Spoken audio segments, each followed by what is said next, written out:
हम लोग पहले स्पाइन सीधी ध्यान मुद्रा में और उसके पश्चात 3 बार ओम का उच्चारण और इसके बाद प्रार्थना।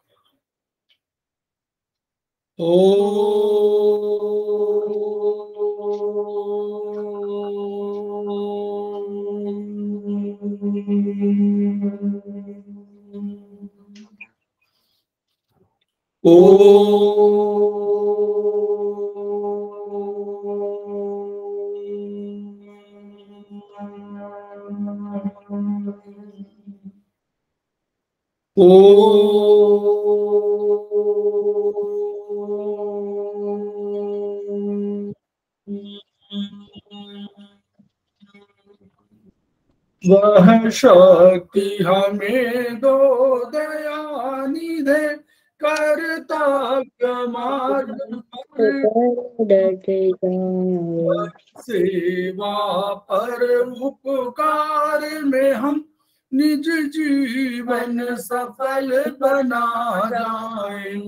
वह शक्ति हमें दो दयानिधे कर्तव्य मार्ग पर डट जाए। हम दीन दुखी निकलो के सेवक बन संताप करे। जो है बिछड़े भूले भटके उनको तारे खुद तर जाए। वह शक्ति हमें दो दयानिधे कर्तव्य मार्ग पर डट जाए। चल द्वेष अन्याय से जीवन हो शुद्ध सरल अपना शुच प्रेम सुधारस बरसाए। वह शक्ति हमें दो दयानिधे कर्तव्य मार्ग पर डट जाए। निज आन मान मर्यादा का प्रभु ध्यान रहे अभिमान रहे। जिस देव भूमि में जन्म लिया बलिदान उसी पर हो। वह शक्ति हमें दो दयानिधे कर्तव्य मार्ग पर डट जाए। पर सेवा पर उपकार में हम निज जीवन सफल बना जाए।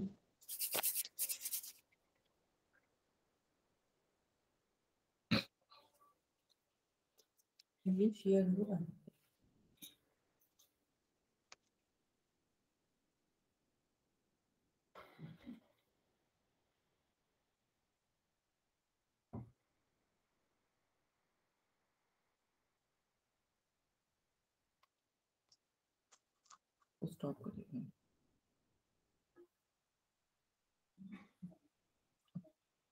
शेयर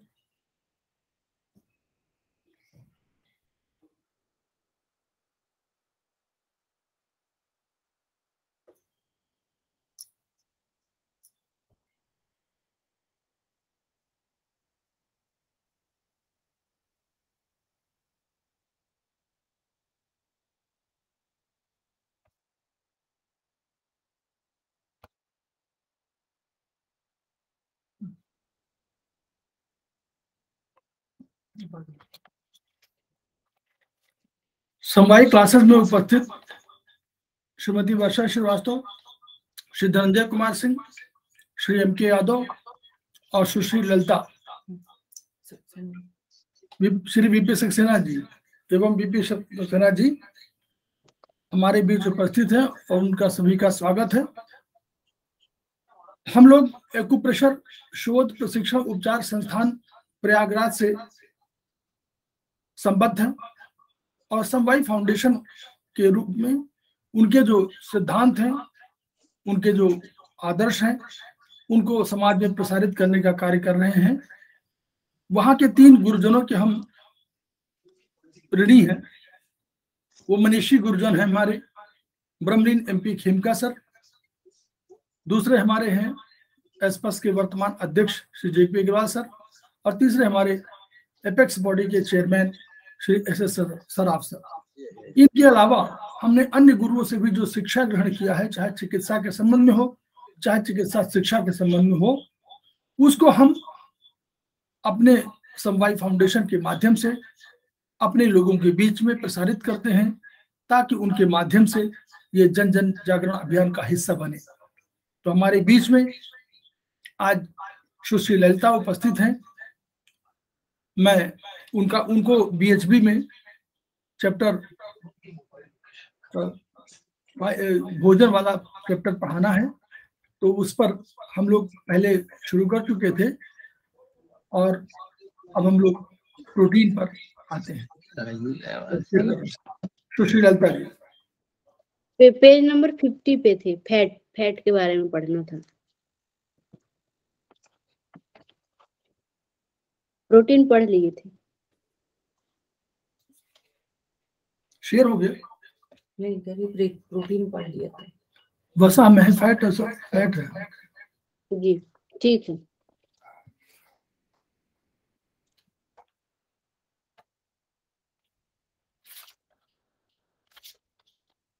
जब एक फैट के बारे में हम लोग देखे थे अभी, जो मुख्य पोषक तत्व है वो है हमारा कार्बोहाइड्रेट, प्रोटीन और वसा।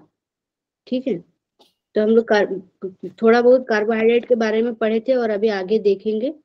प्रोटीन के बारे में देखे थे। प्रोटीन एक बॉडी बिल्डिंग मटेरियल भी है और प्रोटीन भी हमारे शरीर में एनर्जी उत्पन्न करती है। प्रोटीन से भी एनर्जी उत्पन्न होती है। और आगे अभी देखेंगे हम लोग फैट के बारे में, वसा। ठीक है, जब एक अल्कोहल क्षारीय स्वभाव के साथ किसी एसिड से मिलता है तो लवण और जल बनता है। कोई भी अल्कोहल है, अगर शरीर के अंदर क्रिया होता है, अल्कोहल बहुत चीजों में पाया जाता है। मान ले अल्कोहल है और वो शरीर में एसिड से अभिक्रिया करता है, तो जो बनता है उसे लवण और जल कहते हैं। और जो अभिक्रिया करने के बाद कुछ बनता है शरीर में, ठीक है, कोई अल्कोहल और एसिड का अभिक्रिया होने के बाद जब कुछ नया बनता है तो उसे लवण और जल कहते हैं। लेकिन जब वो चीज शरीर के अंदर होता है तो उसे कहते हैं हम ईस्टर। उसी लवण और जल को ईस्टर कहते हैं। ठीक है,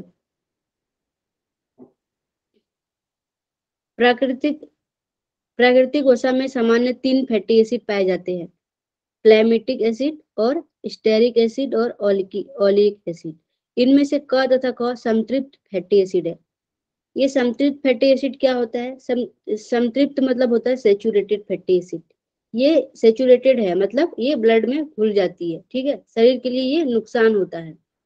ठीक है, इसे बैड फैटी एसिड कहते हैं या बैड फैट कहते हैं। ठीक है, क्योंकि ये सैचुरेटेड है।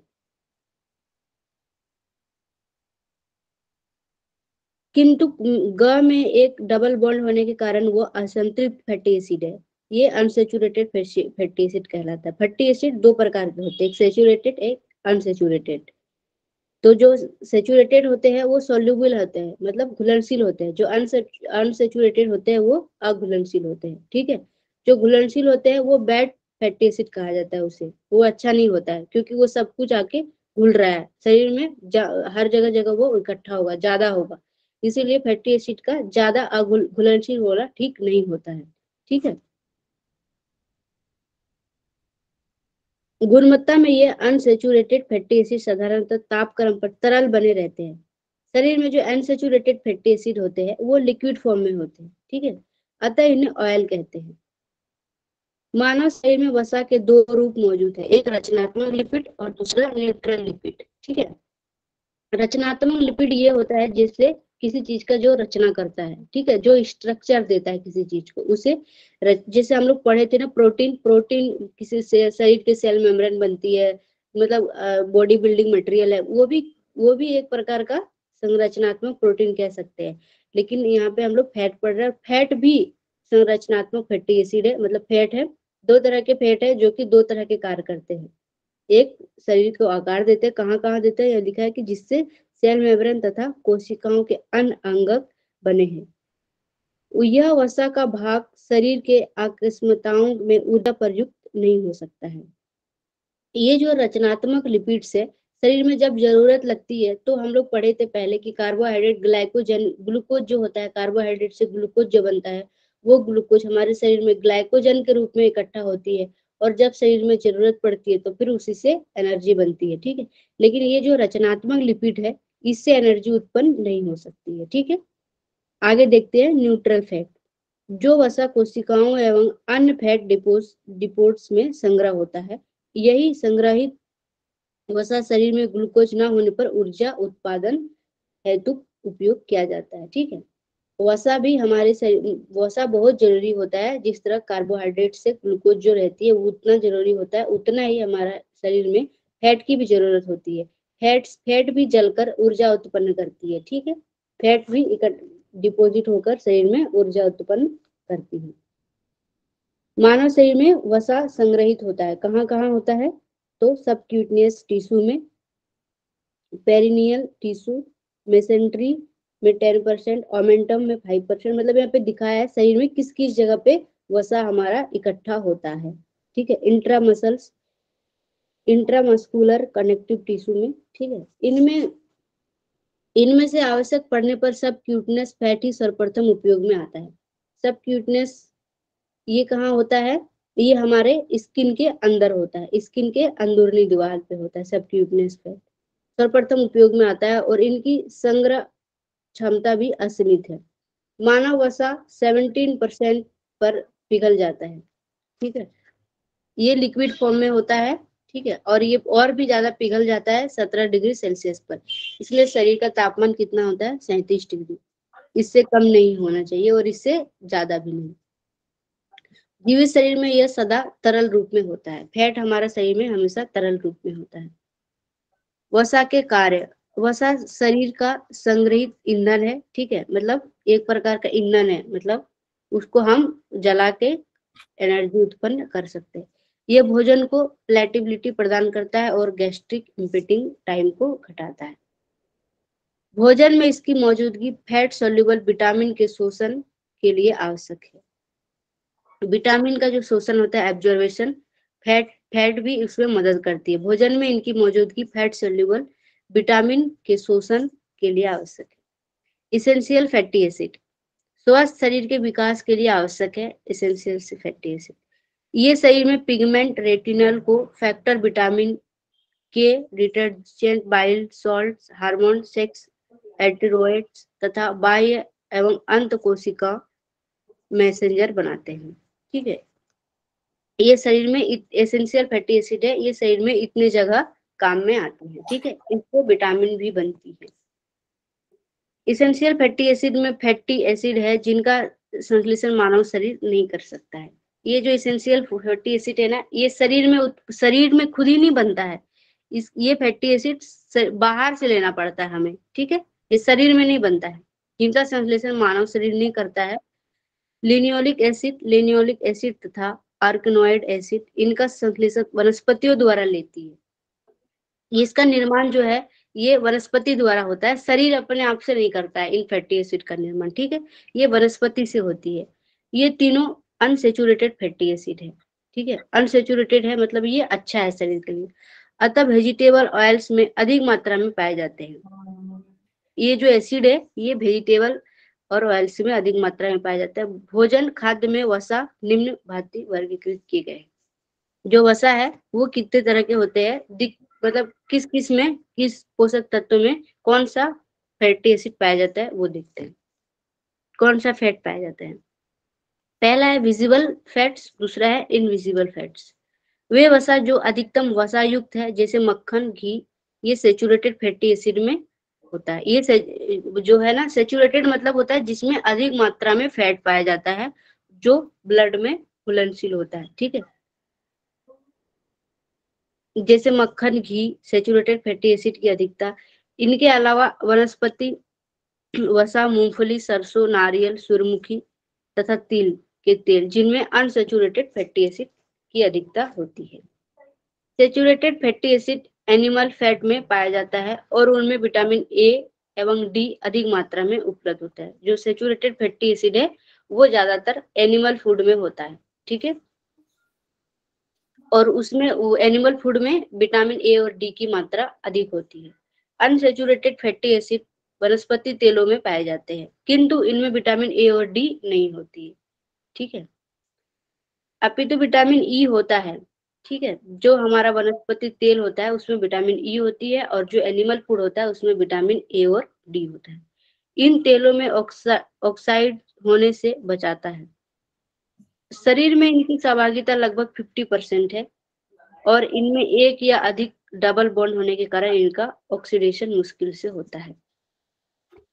आप देखते हैं इनविजिबल फैट्स, वे वसा जो खाद्य में आंशिक मात्रा में मौजूद रहते हैं, अर्थात उक्त खाद्य प्रोटीन एवं कार्बोहाइड्रेट की मुख्य सहभागिता होती है, जैसे अन्न, दालें, सोयाबीन, दूध एवं अंडा एवं मांस। भोजन में वसा की सहभागिता लगभग 35% आवश्यक होनी चाहिए। लोग फैट के कारण वसा की मात्रा बहुत शरीर में कम लेने लगते हैं, लेकिन वसा उतना ही जरूरत है जितना सभी का अपना अपना परसेंटेज है शरीर में, सबको परसेंटेज में उतना लेना बहुत आवश्यक है, ठीक है। देखते हैं कोलेस्ट्रॉल के बारे में। कोलेस्ट्रॉल भी एक प्रकार का वसा ही है, ठीक है। ये क्या होता है, ये देखते हैं इसमें क्या होता है। ये कार्बनिक तत्व वसा का ही एक सहोदार है, परंतु इनकी रचना कॉम्प्लेक्स है, कठिन है। ये फैटी एसिड के साथ मिलकर वैक्सीज बनाता है, मतलब दुखदाई। अगर ये कोलेस्ट्रॉल फैटी एसिड के साथ मिल गया तो वो बहुत हानि करता है शरीर में, ठीक है। सामान्य यह वसा की भांति ही शरीर का एक आवश्यक तत्व है। एनिमल प्रोडक्ट घी, दूध, अंडा, मछली, मांस में ज्यादा मात्रा में ये पाया जाता है तथा वनस्पति में ये कम उपलब्ध है। जो कोलेस्ट्रॉल है वो ज्यादातर एनिमल फूड में पाया जाता है, वनस्पति में कम पाया जाता है, ठीक है। साग सब्जी, वेजिटेबल्स, इसमें कोलेस्ट्रॉल की मात्रा बिल्कुल भी नहीं होती है, ज्यादातर ये एनिमल फूड में ही होता है।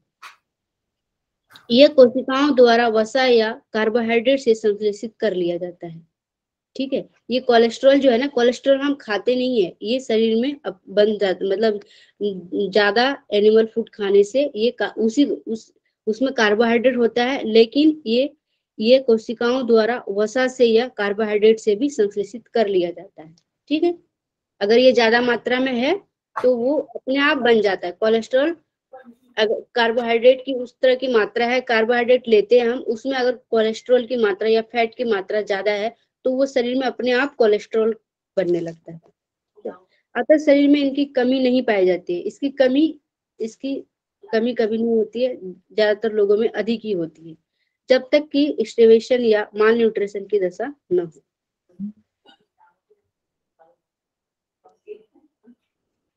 भोजन पकाने पर यह नष्ट नहीं होता है, और छोटी आंत में वसा से अलग इसका शोषण होता है, ठीक है। फैट का अलग एब्जॉर्प्शन होता है और कोलेस्ट्रॉल का अलग। यह लिम्फ के माध्यम से रक्त में पहुंचता है। लिम्फ आप लोग पढ़े होंगे, लिम्फेटिक सिस्टम, ठीक है, वो भी एक सर्कुलेटरी सिस्टम के अंदर आता है, लिम्फेटिक सिस्टम और कार्डियोवैस्कुलर सिस्टम। तो लिम्फेटिक सिस्टम से ये पहुंचता है कोलेस्ट्रॉल। यह लिम्फ के माध्यम से रक्त में पहुंचता है। यह शरीर की समस्त कोशिकाओं में मौजूद है, परंतु यकृत, एड्रिनल कॉर्टेक्स एवं शेष ग्रंथियों में अधिकतम मात्रा में ये पाया जाता है। इसकी सबसे अधिक मात्रा रेटिकुलो एंडोथेलियल सेल में पाई जाती है। चूंकि आरई सेल में इरिथ्रोसाइट एवं लिम्फोसाइट का डिस्ट्रक्शन होता है। रक्त में स्वतंत्र कोलेस्ट्रॉल की मात्रा 150 से 240 मिलीग्राम होना चाहिए, इससे ज्यादा होने से वो नुकसान करता है, ठीक है। कोलेस्ट्रॉल के कार्य। कोलेस्ट्रॉल क्या करता है शरीर में? कोशिका मेम्ब्रेन की संरचना में सहभागिता है, ठीक है, मतलब सेल मेम्ब्रेन को ये बनाती है। बाइल सॉल्ट संश्लेषण करता है, सेक्स हार्मोन का निर्माण करता है, एड्रिनल कोर्टिकल हार्मोन का संश्लेषण करता है, रक्त की विस्कोसिटी को बढ़ाता है। कोलेस्ट्रॉल की हानि। कोलेस्ट्रॉल से क्या नुकसान होता है? सामान्य आवश्यक मात्रा में अधिक कोलेस्ट्रॉल स्वास्थ्य के लिए हानिकारक है, क्योंकि शरीर में इसकी कैटाबॉलिज्म नहीं के बराबर होता है। हम कुछ भी अभी पढ़े, हम लोग आगे पढ़े थे कि हीमोग्लोबिन बनता है, ठीक है, सभी चीज को शरीर में कैटाबोलिज्म होता है, बनता है और टूटता है, ठीक है। लेकिन जो हम लोग ग्लूकोज भी पढ़े, वो भी टूटता है, वो भी एनर्जी के फॉर्म में बनती है। ग्लूकोज से कार्बोहाइड्रेट हम लेते हैं, उससे ग्लूकोज बनती है, ग्लूकोज भी टूटता है ग्लाइकोजन में, फिर हमारे शरीर में एनर्जी उत्पन्न करती है, ठीक है। इसीलिए वो उसको उतना खराब नहीं होता है। लेकिन जो कोलेस्ट्रॉल है ये बहुत हानि करता है, क्योंकि इसका कैटाबोलिज्म ही नहीं होता, ये बन तो जाता है लेकिन ये टूटता बहुत कम है, ठीक है। इसीलिए कोलेस्ट्रॉल को हानिकारक कहा गया है। ये इसका कैटाबोलिज्म नहीं के बराबर होता है। बाइल जूस तथा मूत्र में इसकी थोड़ी मात्रा उत्सर्ज होती आवश्यक है, परंतु इंडोजेनस सिंथेसिस के कारण या घी मांस का अत्यधिक सेवन करने पर रक्त में बिना कार्य परिवहन करने लगता है। इसका कोई कार्य नहीं होता है, लेकिन जब अधिकतर हम मांस या घी का सेवन करने लगते हैं, जिसमें जिसमें ज्यादा ज्यादा मात्रा में कोलेस्ट्रॉल होती है, तो ये शरीर में बढ़ जाती है और इसका कोई काम ना होने के बावजूद भी ये ब्लड कैपिलरी में आ जाता है और वो चीज नुकसान पहुंचाती है, ठीक है। इसकी अधिक मात्रा धमनी की दीवारों पर फैटी एसिड के साथ वैक्स बनाकर चिपकने लगती है, ठीक है। और इस प्रकार एथेरोस्क्लेरोसिस की शुरुआत हो जाती है। अंतराल में myocardial infarction, cerebral thrombosis, ischaemia, gangrene of the extremity जैसी बीमारियां होने लगती है, ठीक है। मायोकार्डियल इंफाक्शन मतलब होता है कि हार्ट की दीवारों में ये चिपक जाती है, ठीक है। सेरिब्रल थ्रोम्बोसिस मतलब ये ब्रेन दिमाग में भी ये इसकी मात्रा अधिक हो जाती है, तो इसे सेरिब्रल थ्रोम्बोसिस कहते हैं। Ischaemia, gangrene of the extremities मतलब होता है हाथों या पैरों का, उंगलियों का सड़ना, ठीक है। आइए अब हम देखते हैं कार्बोहाइड्रेट के बारे में। खाद्य पदार्थ में कार्बनिक तत्वों की सकल मात्रा में कार्बोहाइड्रेट की सहभागिता सबसे अधिक है, ठीक है। स्थितियों द्वारा संग्रहित कार्बोहाइड्रेट का रूप स्टार्च, ग्लूकोज, सेल्यूलोज से मानव शरीर में संग्रहित कार्बोहाइड्रेट ग्लाइकोजन भिन्न है। कार्बोहाइड्रेट भिन्न है, यह कार्बन, हाइड्रोजन एवं ऑक्सीजन से बना होता है। कार्बनिक कंपाउंड है जिसमें हाइड्रोजन में ऑक्सीजन अणु की उसी अनुपात में मौजूद है जैसे वह एक जल अणु है। अतः इसकी कैटाबोलिज्म के फलस्वरूप कार्बन डाइऑक्साइड एवं जल बनता है। वनस्पतियों या जानवरों से प्राप्त कार्बोहाइड्रेट आसानी से पाचन तंत्र में मोनोसैकेराइड में तोड़ दिया जाता है, ठीक है। और यह रक्त के माध्यम से शरीर की समस्त कोशिकाओं को ईंधन के रूप में वितरित कर दिया जाता है। कोशिकाओं में ऊर्जा उत्पादन का यही प्राथमिक एवं आसान ईंधन है ग्लूकोज, ठीक है। उपयोग करने के बाद जो ग्लूकोज बचता है वो निम्न जगह पे इकट्ठा होता है, ठीक है। जो कार्बोहाइड्रेट लेते हैं हम, उससे ग्लूकोज बनती है और वो ग्लूकोज शरीर में जितना हो सके वो एनर्जी उत्पन्न करती है वो, ठीक है। उसके बाद जो ग्लूकोज बच जाती है वो शरीर में ये इन चारों जगहों में इकट्ठा होती है। अस्थि पेशियों में 400 ग्राम, यकृत लीवर में 100 ग्राम, ईसीएफ एक्स्ट्रा सेलुलर फ्लूइड में 20 ग्राम और रक्त में 4, ठीक है। भंडार गृह संतृप्त हो चुकने पर अनुपयोगी ग्लूकोज एडिपोज कोशिकाओं में फैटी एसिड वसा के रूप में संग्रह कर लिया जाता है। इतना के बाद अगर इतने जगह अपना संग्रहित हो गया, इसके बाद भी जब बचता है तो वही मोटापा का कारण बनता है और वो फिर एडिपोज टिश्यू में जाके इकट्ठा होने लगता है, फैटी एसिड वसा के रूप में संग्रह किए जाने लगता है। ग्लूकोज का इस रूप में संग्रह करने की शारीरिक क्षमता असीमित एवं प्रत्येक व्यक्ति में भिन्न होती है।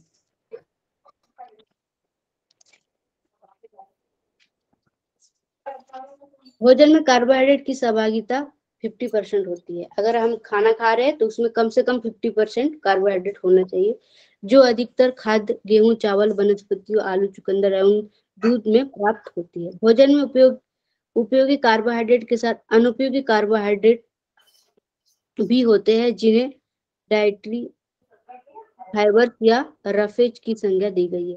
इनका स्वास्थ्य जीवन में अत्यंत महत्वपूर्ण कार्य है। ये भोजन की मात्रा बढ़ाते हैं और आंतों में संकुचन तरंगे पैदा कर वहां उपस्थित पदार्थों को आगे बढ़ाने में मदद करती है। कार्बोहाइड्रेट बहुत जगह मतलब इसको इसीलिए इतना उपयोगी कहा जाता है, इसका जो काम है वो क्या करता है, वो आंतों की दीवार को संकुचित करके वो आगे भेजता है, तरंगे पैदा कर वहां के उपस्थित पदार्थों को आगे बढ़ाने में ये मदद करता है। ठीक है, ये सेलुलोज पाचन तंत्र में पचते नहीं है, परंतु जल सोखकर स्वयं फूल जाते हैं और पाचन अंगों में अधिक स्थान घेर लेते हैं। ये क्या करता है, जब भी हम खाते हैं कार्बोहाइड्रेट वाली चीजें, तो ये क्या करता है, ये जल को सोख कर ये ज्यादा जगह घेर लेता है ताकि हम और खाना न खाए और थोड़ा में ही हमारा पेट भर जाए। मतलब उसकी अपनी मात्रा होती है, जिससे कि और अगर वो अपनी आकार को बढ़ा लेता है ताकि हमारा पेट भर जाए और हम ऊपर से और खा ले।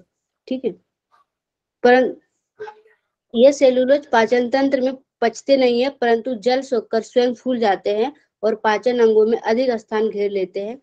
इनके इसी गुण के कारण ये मानव शरीर में उपयोगी है और भोजन के महत्वपूर्ण अंग है। ठीक है, यह लीफी वेजिटेबल्स, फ्रूट्स तथा अनरिफाइंड सीरियल्स में अच्छी मात्रा में मौजूद होते हैं। खाद्य पदार्थों में मिले अराजक तत्व, non nutrients components of food, उपयोगी तत्वों के साथ अनुपयोगी तत्व होते हैं, किंतु इनके अलावा कुछ हानिकारक तत्व भी मौजूद होते हैं। कुछ वनस्पतीय खाद्य पदार्थ में ऐसे फैक्टर पाए जाते हैं जिसमें न्यूट्रिएंट्स नहीं होते हैं या फिर वो न्यूट्रिएंट्स को एब्जॉर्ब करने से भी रोकते हैं। कुछ ऐसे नॉन न्यूट्रिएंट्स कंपोनेंट्स भी होते हैं, खाने जो हम खाते हैं उसमें ऐसे भी कंपोनेंट्स होते हैं जो कि शरीर में जो एब्जॉर्ब होना चाहिए अच्छी चीज, उसको भी ये रोकती है। तो वो क्या क्या है देखते हैं, आगे पढ़ा दीजिए उसको तो पढ़ लेंगे। उसका जो मेन जो पॉइंट है वो ये एनर्जी वाला, ये देख लीजिए। ठीक है, हम लोग अभी फूड चैप्टर पढ़ने का यही है कि शरीर में एनर्जी की आवश्यकता, मतलब शरीर में एनर्जी कहाँ से आएगी। ठीक है, शरीर इतना काम करता है हमारा, तो उसको वो कुल मिलाकर ये है कि भोजन से हमें कैसे एनर्जी मिलती है, ये हम देखते हैं कि देख लिए कि कैसे एनर्जी बनती है। ठीक है, कार्बोहाइड्रेट से भी बनती है, फैट से भी बनती है और प्रोटीन से भी बनती है कुछ कुछ मात्रा में। ठीक है, अब वो एनर्जी शरीर में कितना आवश्यक है वो देखते हैं। ऊर्जा वह बल या शक्ति क्षमता है जो किसी कार्य को कर सकने में सक्षम होती है। मानव शरीर की कोशिकाओं को अपनी दैनिक कार्य हेतु ऊर्जा की आवश्यकता होती है। ठीक है, शरीर को भी होती है और अंदर सेल को भी होती है। मोटे तौर पर कहा जाए तो शरीर में हो रही क्रियाएं जैसे वृद्धि, विकास, श्वसन, संचरण, पाचन एवं शरीर की तापक्रम नियंत्रण आदि सभी में ऊर्जा खर्च होती है। ठीक है, सभी कार्य में ऊर्जा खर्च होती है। यह ऊर्जा भोजन से, और ये ऊर्जा कहाँ से मिलती है, हमें सिर्फ और सिर्फ भोजन से ही मिलती है। ठीक है, थर्मोडायनेमिक्स के प्रथम नियम के अनुसार ऊर्जा ना ही उत्पन्न किया जा सकता है और ना ही नष्ट किया जा सकता है, किंतु वह एक रूप से दूसरे रूप में इसे परिवर्तित कर सकते हैं। इस प्रकार हम जो भोजन खाते हैं उसमें ऊर्जा रासायनिक रूप में मौजूद है। जब वे तत्व कोशिकाओं द्वारा मेटाबोलाइज्ड किए जाते हैं तो ऊष्मा उत्पन्न होती है जो ऊर्जा के लिए प्रयुक्त होती है। ठीक है, ये ग्लूकोज है हमारा। ग्लूकोज कैसे ऊर्जा बनती है, ग्लूकोज और CO2 कार्बन डाइऑक्साइड भी है और इसमें जल, ये मिला के हमें ऊर्जा होती है। ऑक्सीजन मिलता है ग्लूकोज में, जब सेल में अंदर ग्लूकोज के साथ ऑक्सीजन मिलता है तो वो कार्बन डाइऑक्साइड बनाता है, जल बनाता है। और देखिए +7 किलो कैलोरी हीट, यही ऊर्जा है। जो 7 किलो कैलोरी हीट है यही ऊर्जा है। तो जल बनेगा, कार्बन डाइऑक्साइड बनेगा और 7 किलो कैलोरी हीट बनेगा। यही जो है सबसे अधिक जो ऊर्जा बनाने का यही काम हुआ ऑक्सीजन के साथ मिलकर। इसमें ग्लूकोज के साथ ऑक्सीजन जोड़ लीजिएगा, O2 प्लस ग्लूकोज, ग्लूकोज का C6H12O6 ऐसा होता है फॉर्मूला। तो उसमें ग्लूकोज प्लस ऑक्सीजन ये मिल करके CO2 बनाएंगे, H2O बनाएंगे, जल और 7 किलो कैलोरी हीट। जी, माइटोकॉन्ड्रियम बताइए। ये आप लोग यहाँ पे ना, आप लोग पेज नंबर 55 में देखिएगा, आपको समझ में आएगा कि कैसे ऊर्जा बनती है। ठीक है, सेल के अंदर। देखते कैलोरी के बारे में। कैलोरी किसे कहते हैं? कैलोरी ना ऊर्जा नापने का एक इकाई है। ठीक है, ऊर्जा शरीर में कितनी मात्रा में है, कितना जरूरी है, इसे मापने के लिए कैलोरी की आवश्यकता होती है, कैलोरी से ही नापते हैं। यह ऊष्मा ऊर्जा की मानक इकाई है।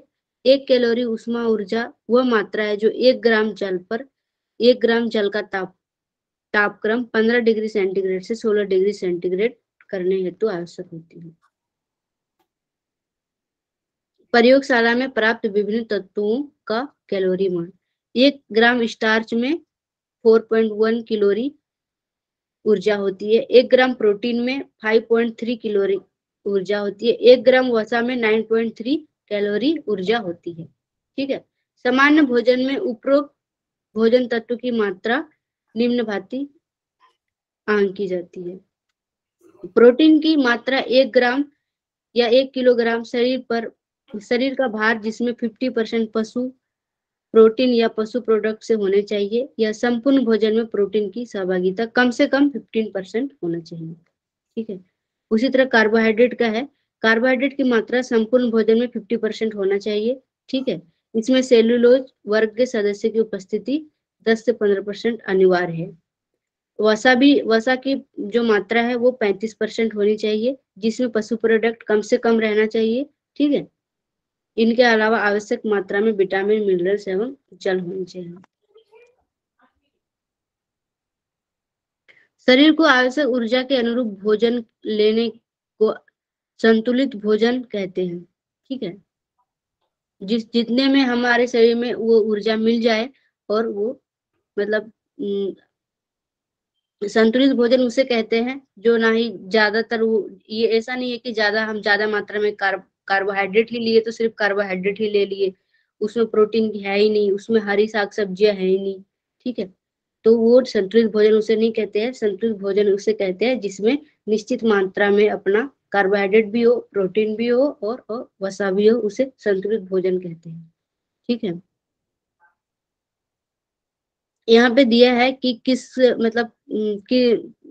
किस लोगों में कितना एनर्जी की आवश्यकता होती है, किस तरह के लोगों में कितना एनर्जी की आवश्यकता होती है। सिडेंटरी कार्य करने वाले का समुदाय, अध्यापक, दर्जी, नाई, एग्जीक्यूटिव, मोची, उपदेशक, पंडित, सेवानिवृत्त व्यक्ति, चपरासी, डाकिया, घरेलू स्त्री नर्स। यहाँ पे लिखा है, ठीक है, कि कौन से व्यक्ति किस तरह का काम करता है तो उसको कितनी एनर्जी की आवश्यकता होती है, कितनी कैलोरी एनर्जी की आवश्यकता होती है। ठीक है। संतुलित भोजन क्यों आवश्यक है? आवश्यकता से अधिक या कम भोजन दोनों स्थितियों में रोग निमंत्रण देना होता है। भोजन की गुणवत्ता भी अत्यंत महत्वपूर्ण है। भोजन तो खाते हैं, सब कुछ रहता है, लेकिन उसकी क्वालिटी भी उतना ही महत्वपूर्ण होता है, ताकि उसमें अपने अपने निश्चित मात्रा में कार्बोहाइड्रेट, प्रोटीन और वसा हो। ठीक है। जब भोजन में प्रोटीन की मात्रा आवश्यकता से कम होती है, अधिक भोजन की मात्रा मोटापे का कारण है। ठीक है।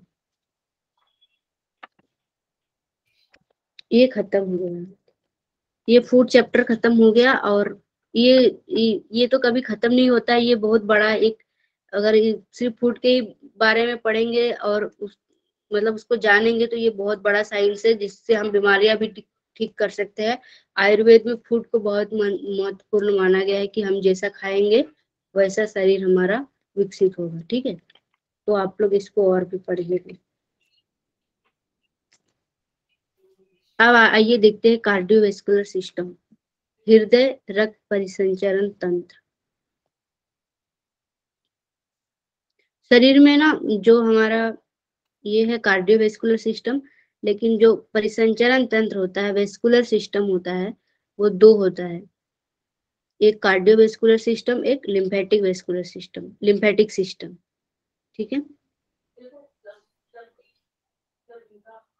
छोटी आंत से शोषित तत्वों को शरीर कोशिकाओं तक पहुंचाने हेतु कार्डियोवैस्कुलर सिस्टम महत्वपूर्ण है। मतलब हम लोग डाइजेस्टिव सिस्टम में पढ़े थे कि जो भी खाना हमारा एब्जॉर्ब होता है छोटी आंत में और बड़ी आंत में, ठीक है, जो भी न्यूट्रिएंट्स, मिनरल्स, विटामिन जो एब्जॉर्ब होता है, उसको शरीर तक पहुंचाने के लिए, मतलब ब्लड तक पहुंचाने के लिए, सेल तक पहुंचाने के लिए, जहां उसकी जरूरत है वहां तक पहुंचाने के लिए कार्डियोवैस्कुलर सिस्टम की आवश्यकता है।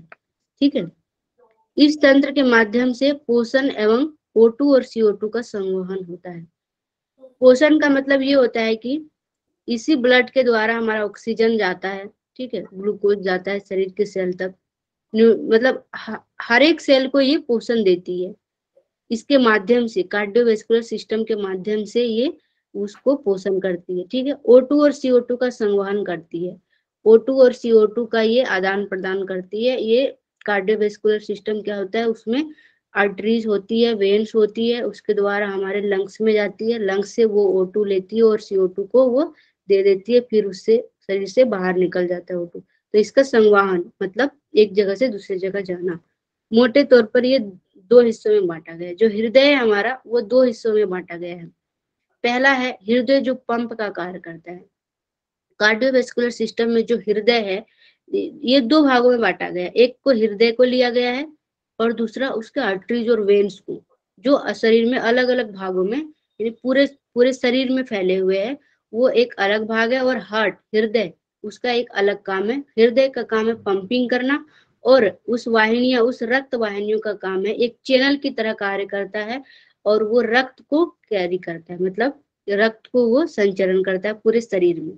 तो इसका एक अलग कार्य है रक्त को पूरे शरीर में संचरण करना, ठीक है। और हार्ट का काम है पंपिंग करना, ठीक है, यानी कि वो पंप की भांति वो कार्य करता है। हृदय को लंबवत एवं क्षैतिज अक्षों में दो भागों में बांटा जा सकता है। हृदय में दो पंप एक साथ मौजूद है और ये दोनों पंप दो दो हिस्सों में विभाजित है, एक राइट पंप और लेफ्ट पंप। वास्तव में प्रत्येक पंप में एक स्टोरेज रूम अटैच्ड है, ठीक है। स्टोरेज रूम जो हृदय होती है वो मुख्य चार भागों में बटी होती है। ऐसे तो दो है, हृदय पंप की तरह काम करता है, राइट पंप और लेफ्ट पंप। जो राइट पंप है उसमें हमारा राइट साइड, हम अपने शरीर में उसको आप याद भी करते जाइए। जो राइट साइड होता है ऊपर की साइड होता है वो राइट एट्रियम होता है, नीचे की साइड राइट वेंट्रिकल होता है। जो लेफ्ट साइड होता है लेफ्ट के ऊपर की साइड लेफ्ट एट्रियम होता है, नीचे की साइड लेफ्ट वेंट्रिकल होता है, ठीक है। एक हार्ट का फिगर रहता तो ठीक रहता, उससे समझ में आ जाता। हार्ट का फिगर है क्या? नहीं वैसे बनाया हुआ हार्ट का फिगर नहीं, वैसे बनाया हुआ है नहीं वो, ये बस ये वो है एक वैसे बना हुआ केवल एक चार्ट डायग्राम टाइप का, केवल मतलब चार्ट टाइप का है, डायग्राम नहीं चार्ट है। डायग्राम में डायग्राम नहीं है इसमें, किताब में डायग्राम नहीं है।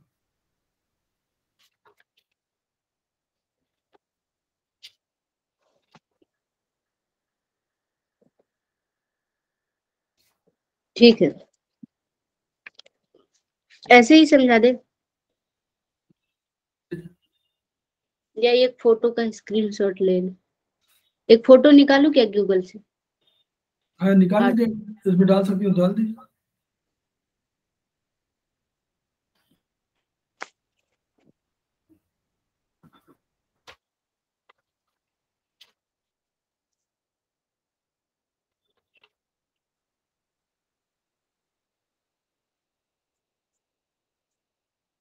तो ये भी सक्सेना साहब पास होगा, उनके पास वो पूरा हार्ट का बनाए हुए हैं। तो उसको शेयर करने बोलिए स्क्रीन, अगर है तो। स्क्रीन शेयर इसमें हो पाएगी? हाँ हो जाएगी। आप कर लेंगी कि हमको करना पड़ेगा? देख रही हूँ मैं कर पाती हूँ कि नहीं। वो आप ही से होगा सर, आपके उसमें। हाँ तो हमारे लिए तो बहुत मुश्किल होगा, अब हम बनावे पूरा उसमें डाल दें, बाद में डाल सकते हैं कभी, लेकिन अभी नहीं डाल पाएंगे इतनी जल्दी। पहले वो उसमें अलावे और यहाँ डालें तब उसके बाद शेयर करें। स्क्रीन शेयर हम नहीं कर पाएंगे। सर आपने 5th सेमेस्टर में जो प्रोजेक्ट बनाया था उसमें भी हार्ट का पहला पेज में था जो है ना हार्ट का। हाँ तो है, वो तो है ही है, ये मैंने कह रहा हूँ कि नहीं है। मैं तो जाए कहीं से मिल जाएगा, लेकिन शेयरिंग की बात कर रहा हूँ ना। जी सर। नहीं आपके लैपटॉप पे। हाँ हाँ लैपटॉप पे नहीं है, उसमें है, डेस्कटॉप पे है। अच्छा हाँ डेस्कटॉप पे होगा। अगर किसी के पास है यार वो स्क्रीन शेयर कर सकते हैं तो कर दीजिए, नहीं तो कोई बात नहीं तो आप लोग हार्ट का फिगर तो देखे होंगे बस। हाँ, सेकंड सेमेस्टर सारे लोग सेकंड सेमेस्टर तक कर चुके हैं। तो वो बस मन मन में रखिए और इसको रिवीजन की तरह वो पूरा उसका वो बना दीजिए। वो तो कुछ लोग आगे पढ़ रहे हैं, उसे धर्मांतरी पढ़ रहे हैं। ठीक है।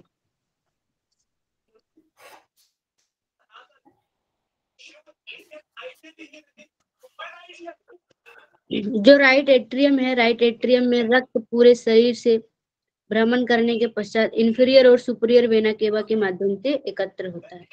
जो सबसे पहले ना इंफीरियर वेना केवा और superior vena cava, inferior vena cava heart के नीचे की साइड होती है, राइट साइड, ठीक है, और सुपीरियर वेना केवा मतलब ऊपर की साइड, हार्ट के ऊपर की साइड, और वो राइट साइड होती है। शरीर के डायफ्राम के नीचे जितना भी अशुद्ध ब्लड है,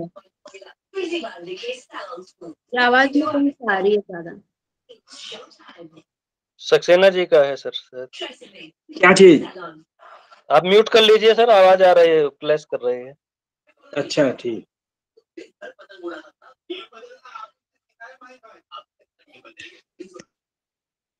हाँ ठीक है। जो हमारा इंफीरियर वेना केवा होता है और सुपीरियर वेना केवा होता है, ये क्या होता है, ये हमारे बॉडी से अशुद्ध ब्लड को राइट एट्रियम में लाती है, ठीक है। सुपीरियर वेना केवा ऊपर की ओर होती है, इंफीरियर वेना केवा नीचे की ओर होती है, ठीक है। डायफ्राम के नीचे जितने भी अशुद्ध ब्लड है, सभी ब्लड, अशुद्ध ब्लड इंफीरियर वेना केवा के द्वारा राइट एट्रियम में आती है, और डायफ्राम लाइन के ऊपर के जितने भी अशुद्ध ब्लड है वो सुपीरियर वेना केवा के द्वारा राइट एट्रियम में आती है। दोनों ब्लड वहां पे आने के बाद 0.7 सेकंड में वो वहां पे आती है, इंफीरियर वेना केवा से और सुपीरियर वेना केवा से ब्लड आने का जो टाइम है वो 0.7 सेकंड लगता है। राइट एट्रियम के भर जाने पर नीचे बंद ट्राइकस्पिड वाल्व खुल जाता है। जैसे ही वह दोनों आगे भर जाता है, राइट एट्रियम जैसे ही भर गया, तुरंत वहां पे राइट एट्रियम के नीचे क्या है, राइट वेंट्रिकल और राइट एट्रियम के बीच में एक दीवार है, ठीक है, जिसे ट्राइकस्पिड दीवार कहते हैं, ट्राइकस्पिड वॉल्व कहते हैं। वो वॉल्व खुल जाती है और एट्रियम से ब्लड वेंट्रिकल में आ जाती है। हमने सर भेज दिया समवाय शिक्षा पे हार्ट की फोटो। उसको शेयर करना पड़ेगा, शेयर कर दिया हमने समवाय शिक्षा पे। तो समवाय शिक्षा में थोड़ा चल रहा है ये, तो समवाय शिक्षा से फिर लाना पड़ेगा ना हमको तो इसमें डालना पड़ेगा ना। मैं ट्राई कर रही हूँ। नहीं, ट्राई नहीं कर पाऊंगा, इतनी जल्दी हो भी नहीं पाएगा, पूरा समय इसी में चला जाएगा। चलिए कोई बात नहीं। मतलब ऐसे आप दिखा दीजिए, ऐसे दिखा दीजिए, शेयर कर रही दिखा दीजिए, ये दिख तो रहा है, ऐसे दिखा दीजिए। हाँ तो गया था जो है। हाँ, ये दिखाइए, ये अभी दिखा रही थी ना, इसे दिखा दीजिए।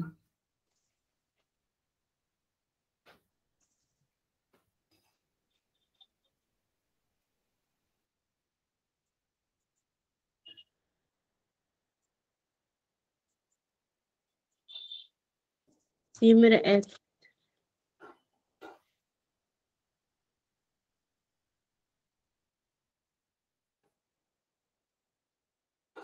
हाँ व्हाट्सएप से खोल लीजिए ना।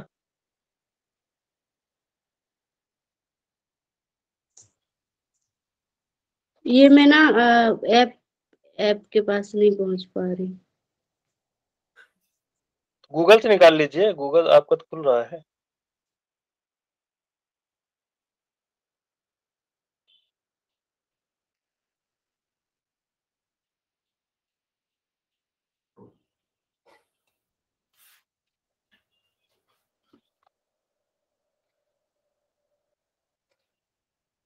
नहीं होगा मेरे से, कोई बात नहीं, ऐसे समझ।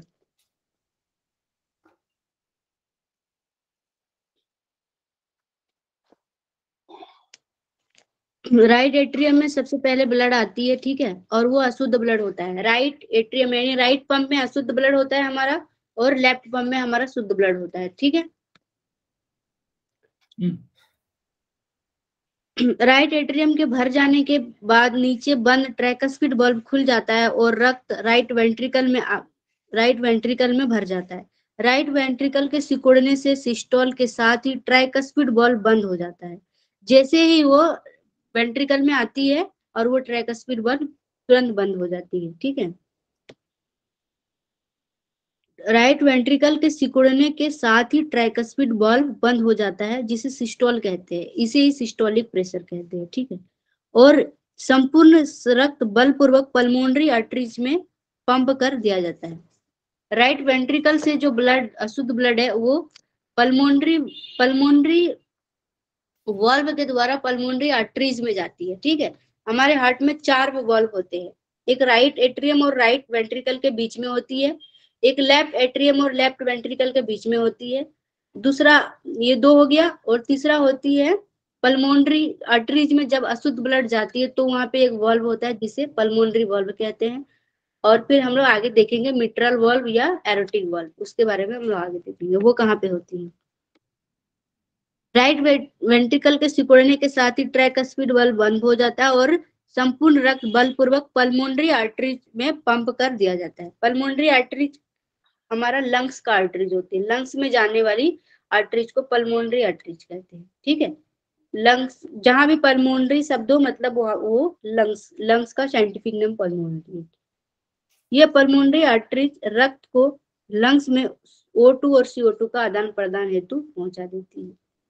जो रक्त का जो काम है, जो हृदय का काम है, हृदय का काम है ब्लड को पंपिंग करना, और शुद्ध ब्लड को ये मतलब शुद्ध से अशुद्ध ब्लड को शुद्ध करती है। वो कौन करती है? वो लंग्स करती है। लंग्स क्या करती है? उसको ऑक्सीजन देती है और CO2 को ले लेती है, फिर वो रक्त शुद्ध हो जाता है। शुद्ध ब्लड मतलब ये होता है कि ऑक्सीजनेटेड ब्लड, और अशुद्ध ब्लड मतलब होता है डीऑक्सीजनेटेड ब्लड। ठीक है, ये लंग्स में जाती है, O2 को ले लेती है, CO2 को छोड़ देती है, और फिर ये पल्मोनरी, जो लंग्स में जाती है उसे पल्मोनरी आर्टरीज कहते हैं, और जो लंग्स से आती है शुद्ध ब्लड को लेकर उसे पल्मोनरी वेन्स कहते हैं। ठीक है, ये पल्मोनरी आर्टरीज रक्त को लंग्स में O2 और CO2 का आदान प्रदान करने हेतु पहुंचा देती है। लेफ्ट एट्रियम में रक्त दोनों फेफड़ों से ऑक्सीजनेटेड होकर पल्मोनरी वेन्स के माध्यम से एकत्र होता रहता है। और ये क्या है? ऑक्सीजनेटेड होकर पल्मोनरी वेन्स के माध्यम से एकत्रित होता है। कहाँ पे होता है? लेफ्ट एट्रियम में। अभी हम लोग राइट साइड के बारे में पढ़ लिए, अब ये शुद्ध होकर ब्लड सीधा लेफ्ट एट्रियम में आती है। ठीक है, और उसको लेफ्ट एट्रियम में आने का जो टाइम लगता है वो 0.7 सेकंड लगता है। और एकत्र हो चुकने के पश्चात लेफ्ट एट्रियम को सिकुड़ने के साथ ही बाइकस्पिड वाल्व खुल जाती है। और बाइकस्पिड वाल्व कहाँ होती है? राइट एट्रियम और लेफ्ट एट्रियम और लेफ्ट वेंट्रिकल के बीच में। ठीक है, जब ब्लड एट्रियम से वेंट्रिकल में आती है तो इसमें बाइकस्पिड वाल्व होता है, और वही चीज राइट साइड हो रही थी, राइट एट्रियम से राइट वेंट्रिकल में आती है तो ट्राइकस्पिड वाल्व खुलती है। ठीक है,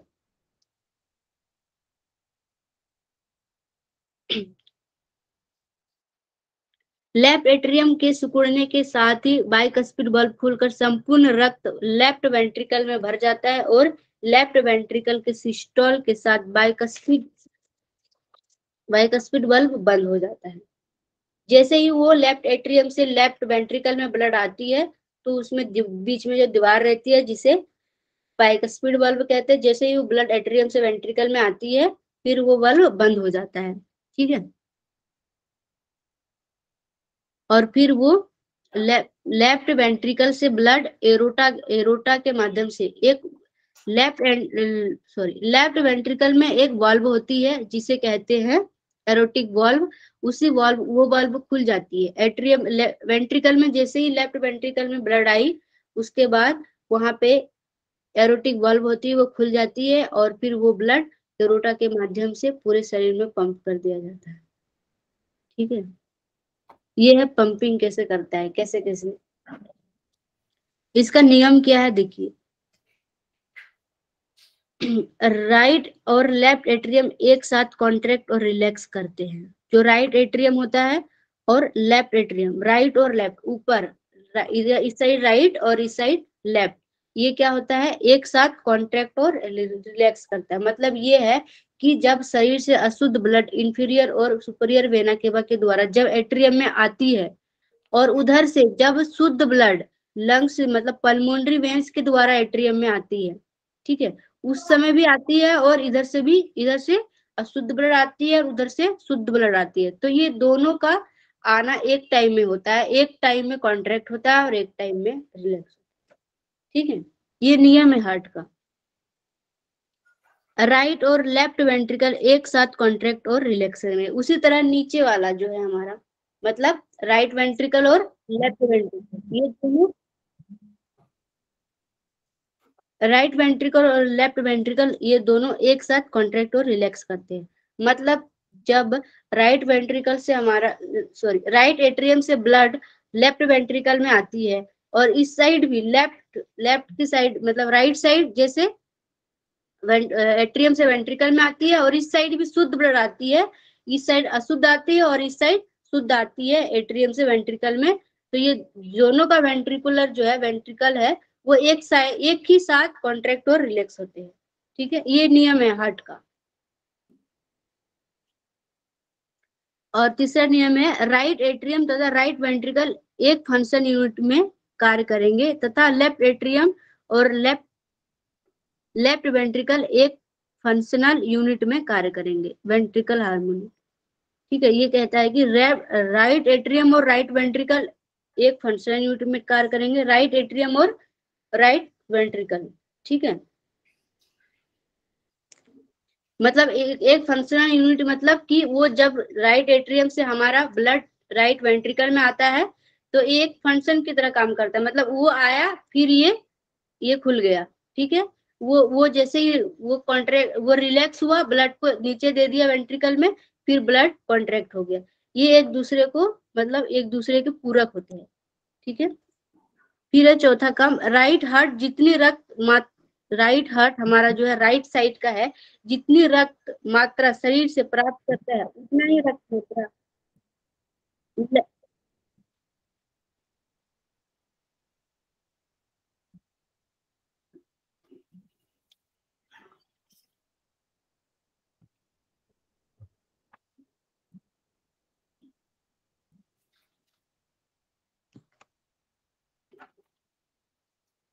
आवाज आ रही है मेरी? आ रही। ठीक है। राइट हार्ट जितनी रक्त मात्रा शरीर से प्राप्त करेगा उतना ही रक्त मात्रा लेफ्ट हार्ट शरीर में पंप करेगा। मतलब हार्ट बिल्कुल भी ब्लड रखता नहीं है, वो जितना अशुद्ध ब्लड वो लेता है, ब्लड की मात्रा वही रहती है, बस क्वालिटी में चेंज होती है, ठीक है।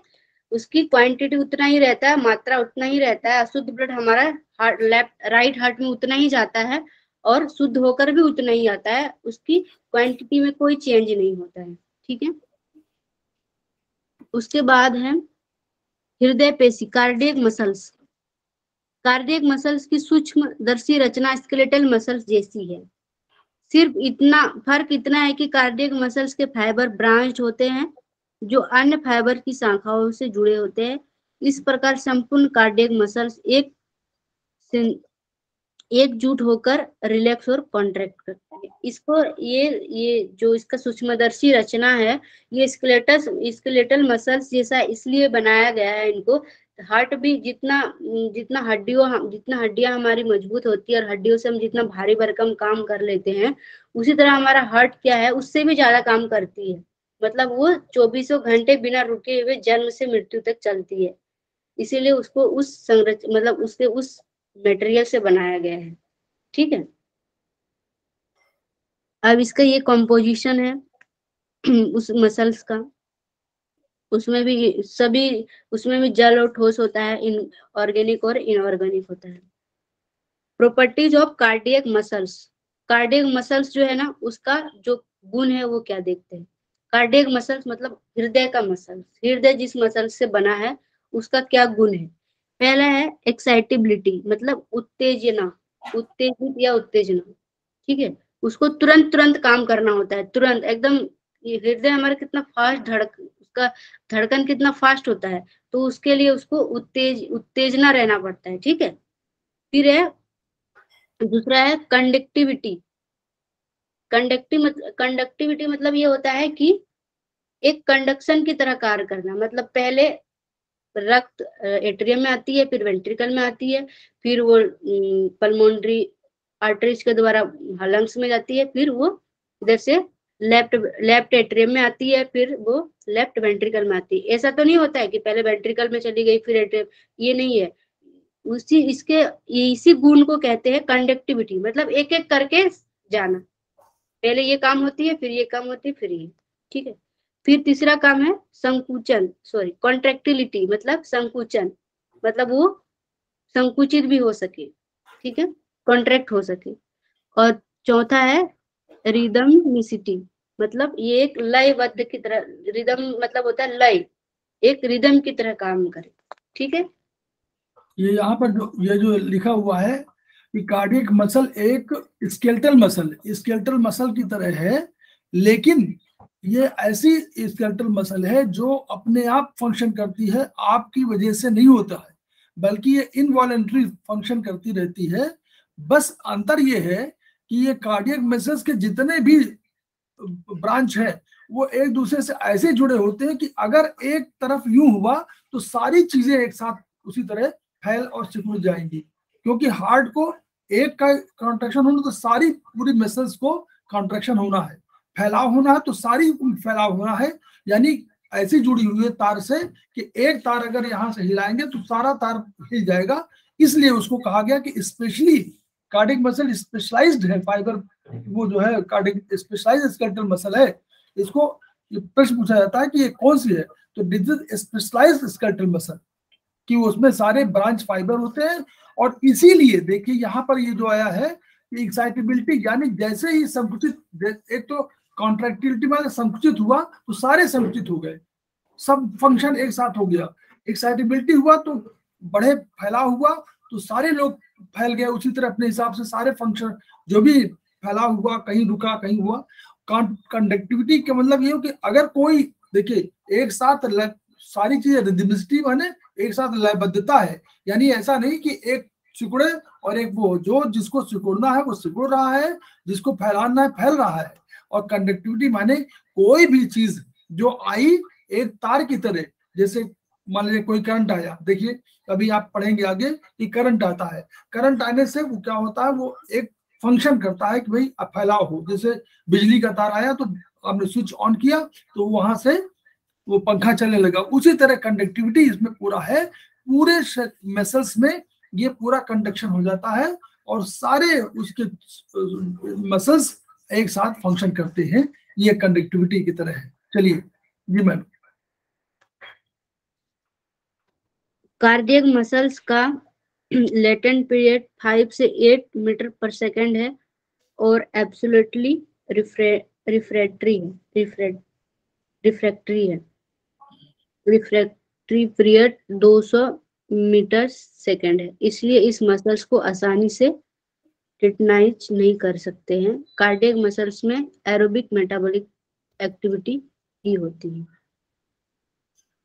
मतलब इनके जो बीज के फंक्शन, ये फंक्शन के बारे में कहा गया है, थोड़ा सा कठिन है कि इनके जो फंक्शन होते हैं कार्डियक मसल्स के, वो उनका इतना कम समय है कि ऐसा नहीं है कि कोई चीज कहे कि भाई ये वाला फंक्शन आगे ये होना है तो वो फंक्शन अपने आप होने लगेगा और उसमें बहुत अधिक समय अंतराल नहीं पड़ेगा। इसलिए उसको कहा गया है कि ये जो है 200 सेकेंड और 5-8 मीटर पर सेकंड है, तो वो उसका लेटेंट पीरियड इसीलिए कहा गया है कि वो फंक्शन जो है ये फंक्शन के लिए है। आप उसको समझे चाहे ना समझे, यानी सारी चीजें एक साथ होती रहती हैं और कहीं रुकती नहीं है। ऐसा नहीं है कि एक थोड़ा रुकाव हो गया और फिर दूसरा शुरू हुआ, यानी एक रुकाव हुआ तो उसका अपना अगला चरण अपने आप तय हो जाता है। ये इसकी बात कर रहा है ये। ठीक है, आज इतना ही रहने देते हैं। अच्छा अच्छा, खत्म हो गया। ठीक ठीक, हृदय कार्य संचालन से पढ़ाना है आगे। हाँ ठीक है, जी, ओके, ठीक thank you madam, okay sir, ठीक है, बहुत बढ़िया होगा। ठीक है, और अच्छे से कोशिश करेंगे कल समझाने। नहीं ठीक है, ठीक है सर, नमस्ते। नमस्कार नमस्कार। हम लोग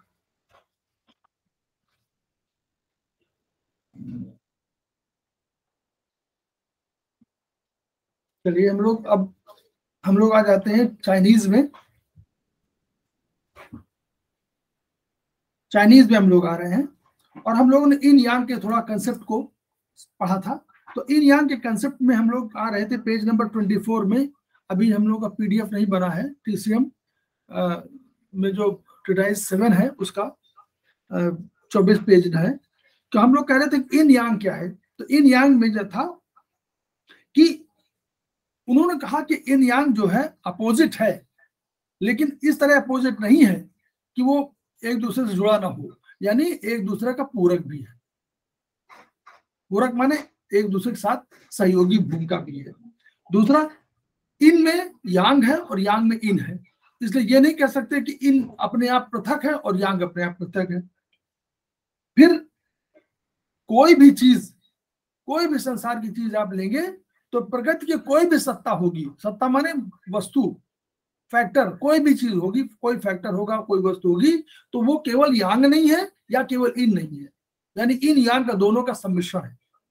यांग चेंजेस इनटू इन, यांग जो है इन में परिवर्तित होगा और इन यांग में परिवर्तित होगा। इसलिए ऐसी सत्ता के रूप में देखिए कि दोनों एक दूसरे के साथ जुड़े हुए हैं और दूसरे पर एक दूसरे पर निर्भर हैं।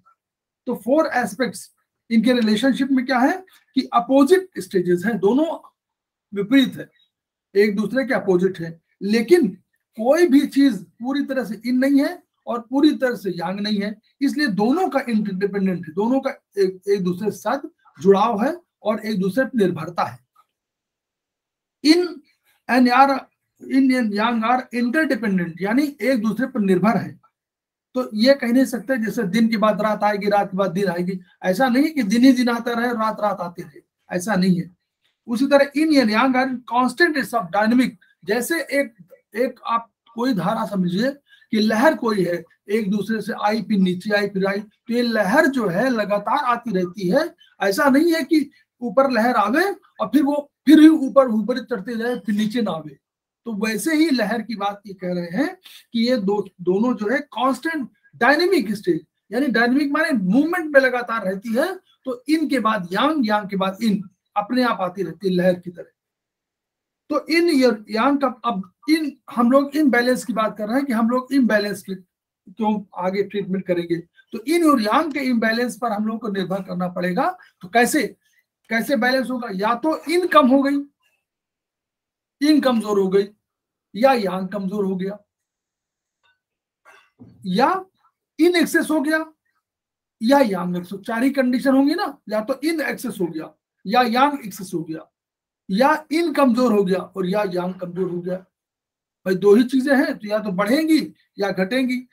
तो एक इन बढ़ गई, इन घट गई, इन यांग बढ़ गई, यांग घट गई। तो 4 कंडीशन इन्होंने बताया। आगे बताएंगे कैसे इसको तय करना है, बहुत वो कोई पॉइंट समझाना है। तो 4 प्रकार का इन यांग का असंतुलन निम्नलिखित 4 प्रकार का प्रभाव डालेगा। अब क्या ये समझने, यहां समझिए, अगर आपका इन बढ़ा हुआ है यानी इन की अत्यधिकता है, तो क्या करता है, दोनों धरातल पर मान लीजिए, तो इन की अगर अधिकता है तो ये दूसरे को, यांग को शोषित कर लेता है, कम कर लेता है, कंज्यूम कर लेता है, दबाव डाल करके कमजोर कर देता है। तो ये ध्यान रखना, यहीं पर चिकित्सा है। अगर इन बढ़ा हुआ है तो यांग को कमजोर कर देगा, यानी शोषित कर लेगा, उसको कंज्यूम कर लेगा।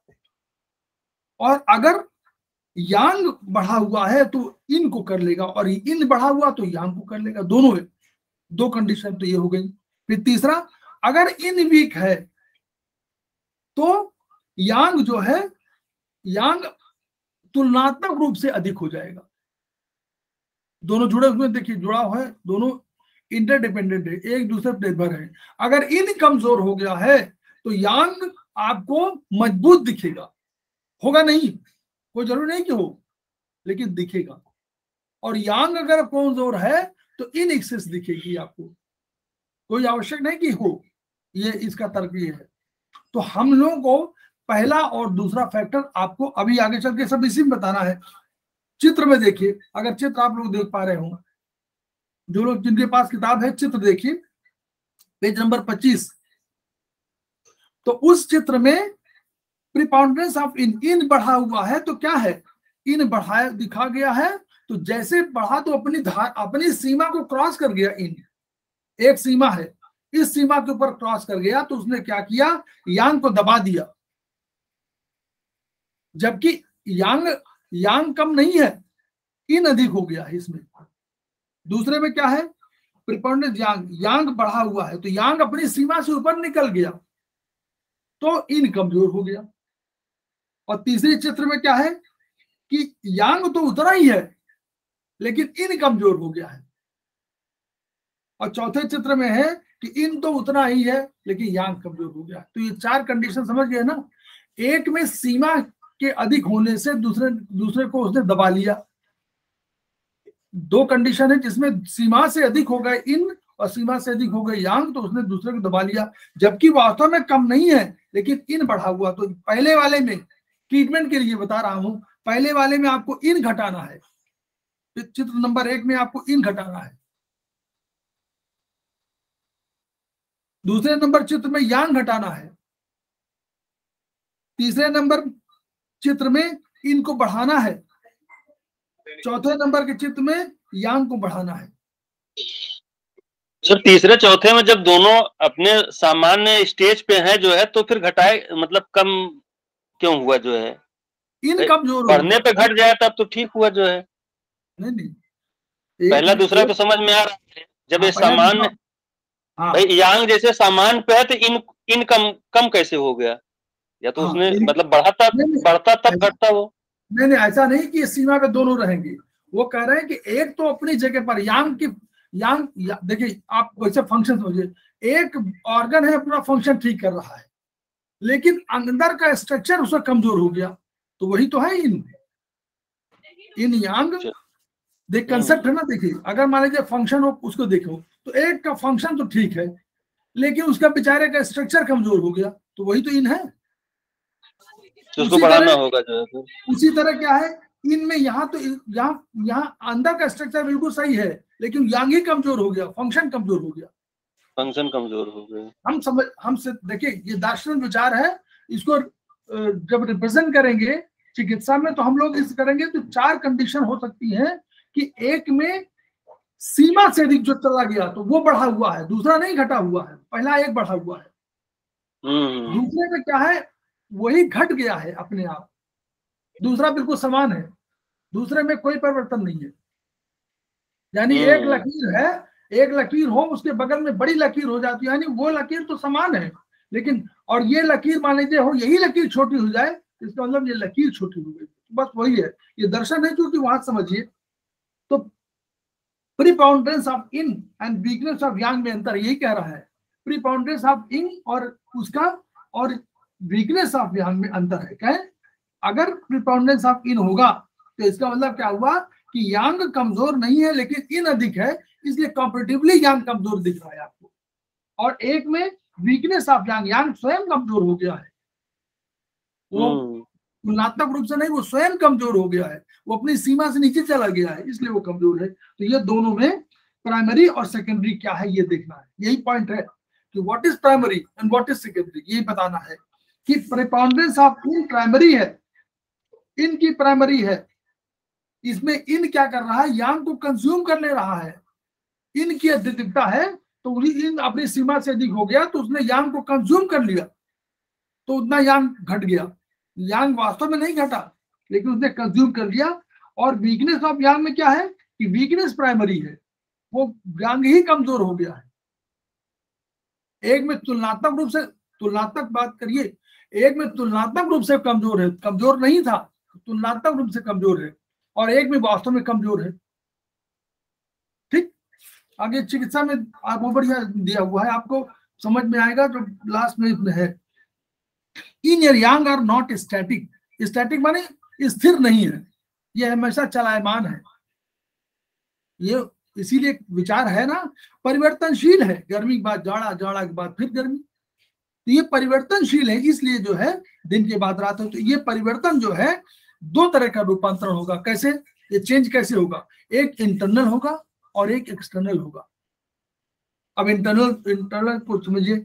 इंटरनल कंडीशन क्या है कि ट्रांसफॉर्मेशन ऑफ इन से यांग और यांग से इन इज प्राइमरी और एक्सटर्नल जो है वो सेकेंडरी है। प्राइमरी कौन है?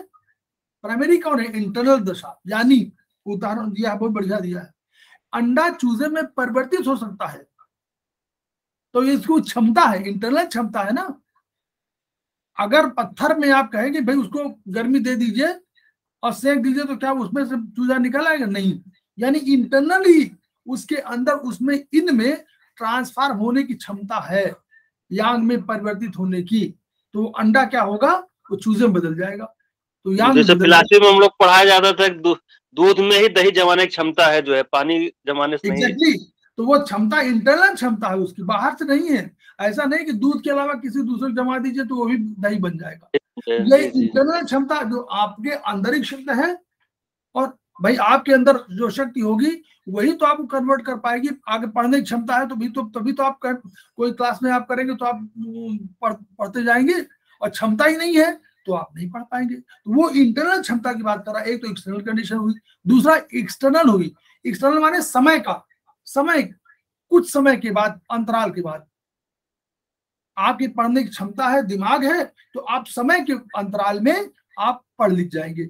ऐसा नहीं कि आज ही पढ़ जाएंगे, लेकिन समय लगेगा तब पढ़ जाएंगे। वैसे ही अगर एक्सटर्नल कंडीशन टाइम फैक्टर की बात कर रहा है, वो कह रहा है कि भाई अगर मान लीजिए एक स्टेज बदलती है, जवानी के बाद बुढ़ापा, बुढ़ापा के बाद कुछ हुआ, तो ये सब अवस्थाएं जो है वो एक्सटर्नल कंडीशन है, समय की मांग कर रही है, उस समय क्या रही है। तो ये इंटरनल की वजह से एक्सटर्नल है, दो कंडीशन हो गई। इंटरनल में आपकी क्षमता होनी चाहिए तब ये हो पाएगा, और एक्सटर्नल समय की मांग कर रहा है कि कुछ समय के बाद ही आएगा। तो ये समय का अंतराल है जो आपको ट्रांसफॉर्म करेगा।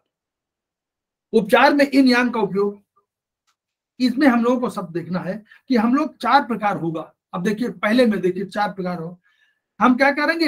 एक तो यांग को टोनिफाई करेंगे, एक में इन को टोनिफाई करेंगे, और एक में इलिमिनेटिंग एक्सेस यांग। अगर यांग अधिक है तो एलिमिनेट कर देंगे, और बाय एलिमिनेटिंग एक्सेस इन, अगर इन बढ़ गया है, अपनी सीमा से अधिक हो गया है तो उसको घटा देंगे, और यांग अपनी सीमा से अधिक होगा तो घटा देंगे, और जहां यांग कमजोर हुआ है उसको बढ़ा देंगे, टोनिफाई कर देंगे, और जहां इन कमजोर हुआ उसको टोनिफाई। 4 प्रकार हो गए ना।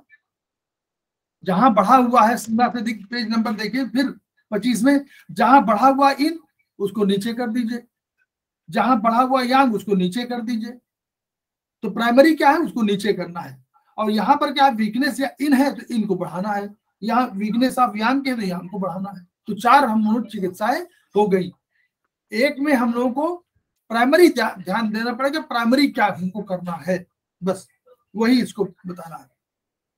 अब यहाँ उन्होंने कुछ अंतर दिए कि कैसे कैसे आप देखें। तो इन और यांग का जो आपको धीरे धीरे कंसेप्ट आप समझने लगिए, और जैसे जैसे आप विचार इसको समझते जाएंगे वैसे वैसे चिकित्सा में आगे बढ़ते जाएंगे।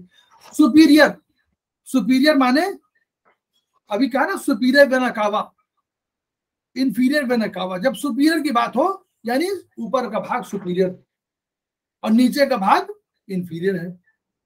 अभी सुपीरियर वेना कावा की बात कर रही थी ना मैडम, सुपीरियर वेना कावा ऊपर से जो नीचे से आ रही है इंटीरियर है, सुपीरियर है। तो ये 2 भाग हो गए। तो सुपीरियर माने शरीर का ऊपर भाग क्या होगा? यांग है। सर की तरफ जा रहा है ना तो वो यांग है, और पृथ्वी की तरफ जा रहा है तो वो इन है। इन जो पृथ्वी में जो इन है, पृथ्वी इन है, और आकाश सूरज यांग है।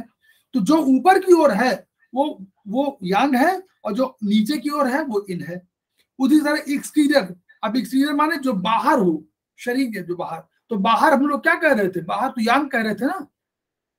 बाहरी यांग का क्या काम है? प्रसरणशील है, फैलाव करता है, तो बाहरी भाग है वो।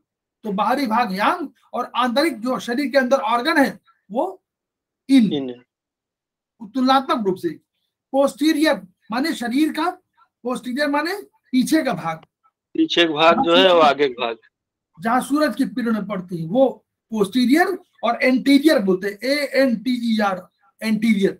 तो एंटीरियर और पोस्टीरियर 2 भाग हो गए, सामने का इन और पीछे का यांग। फिर लैटरल, शरीर के, अब लैटरल माने क्या हुआ? शरीर का जो ये वाला है, जहां पर आपका 5, 6 आता है, उसमें लिखते नहीं हम लोग आयुर्वेदिक में 5 और 6, तो ये हमारा लैटरल साइड है। ये लेटरल साइड तो दूर का है, तो ये यांग है, और जो मीडियल माने जो बीच की तरफ हो, इनकी तुलना में, इसकी तुलना में पीठ पीछे का जो सेंटर प्लेस होगा वो मीडियल प्लेस है। आगे भाई मीडियल प्लेस है सामने का, सेंटर का, और जितनी आप साइड का यांग हो गया और सामने का इन हो गया। नहीं, अंदर का, उसकी तुलना में अंदर का, हाँ, उसके तुलना में अंदर का जो है वो इन हो गया। फिर फंक्शन, और फंक्शन क्या है? फंक्शन माने आपको कहते हैं कि भैया दौड़ जाइए, तो आप दौड़ते हैं तो यांग है, अब स्थिर रहते तो इन है, तो फंक्शन क्या हो गया? यांग, और स्ट्रक्चर क्या हो गया? इन हो गया, क्योंकि वो तो अंदर यूं है, संकुचित है, स्ट्रक्चर तो संकुचित है। ऐसा आपका शरीर का आकार तो इतना ही है, लेकिन आप देखिए आदमी का आकार तो वही है, लेकिन जब दौड़ता है तो मान लीजिए वह 9 सेकंड में पूरा जो है 100 मीटर डैश दौड़ गया, तो ये वो है। उसी तरह हेड, बैक पीछे की यांग है, और सामने जो है चेस्ट वाला जो है वो इन है। फिर हेड, सर आपका जो यांग है, और नीचे पैर वाला है आपका वो है विन है।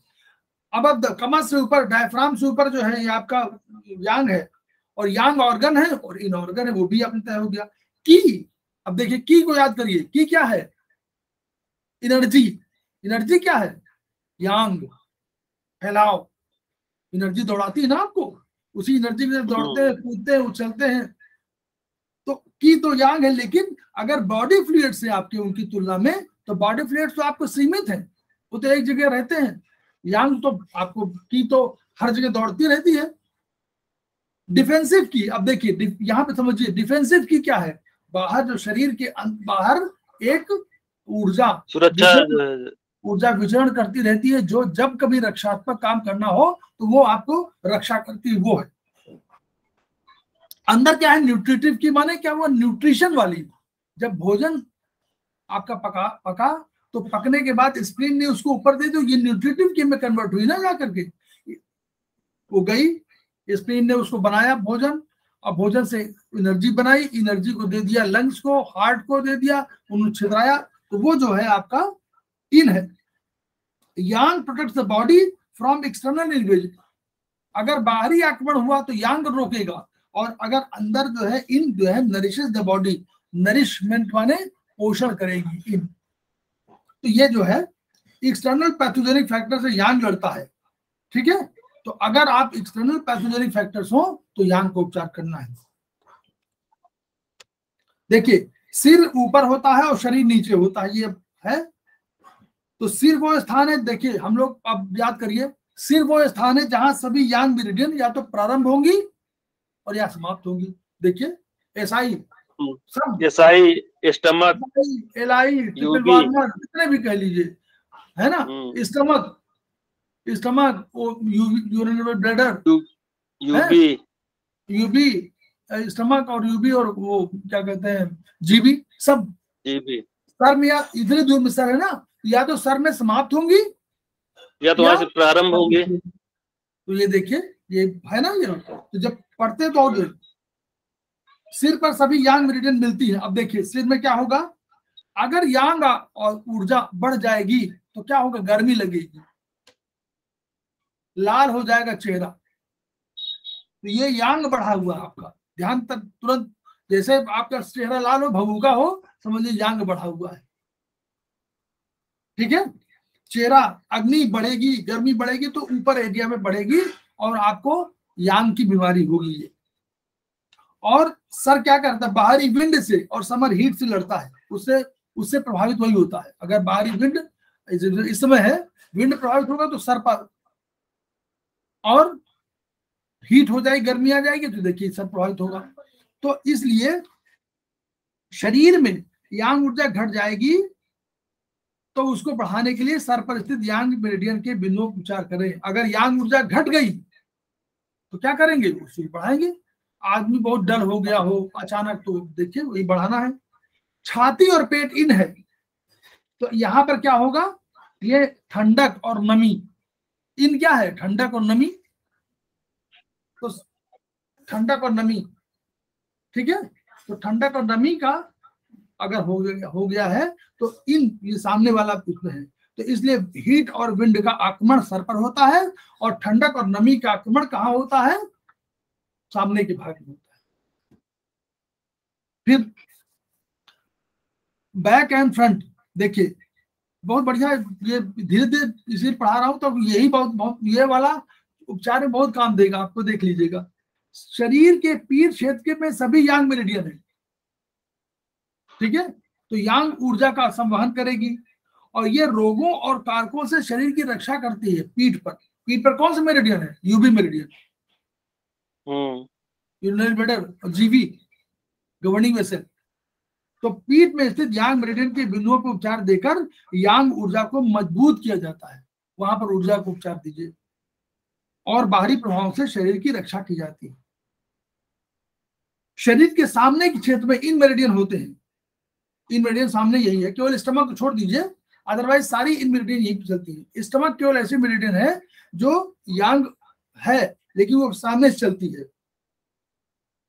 सर पीछे एक किडनी पीछे रहती है। नहीं, मेरिडियन की बात करो यार।